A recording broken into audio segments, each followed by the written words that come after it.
I think every generation of Christians all over again has to wrestle and be intentional to keep straight the story in the moment. We live in a cultural moment, and it's full of chaos, and it's full of deception, and it's causing a lot of havoc in a lot of people's lives, flipping reality upside down, denying reality in all kinds of cases. And so it's tempting to look at that moment and say, well, that's the real world. But what Scripture actually gives us is the real world. Scripture gives us the story of the world in which we find our moment. So we shouldn't just stand in our moment and try to make sense of Scripture. We've got to stand in Scripture and make sense of our moment.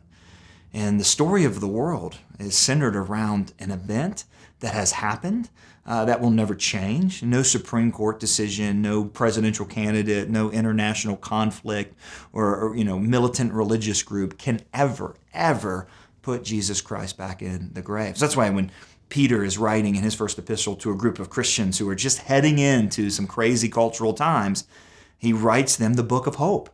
Paul writes the book of joy from a prison. Peter writes the book of hope at a time of emerging Christian persecution. And that hope is not wishful thinking. It's not a feeling.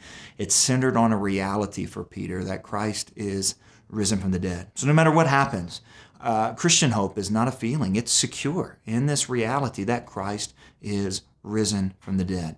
And only if we ourselves and encourage each other to keep straight the story in the moment, are we going to be able to live as people of hope in this culture. And what Peter then goes on to say is that that's what's attractive. Always be ready to give an answer to anyone who asks you for the hope that you have.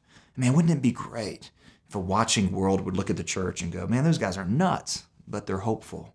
And it's not just wishful kind of Pollyannish sort of thinking. It's grounded in the reality of being able to see things clearly from the perspective of the resurrection of Jesus Christ.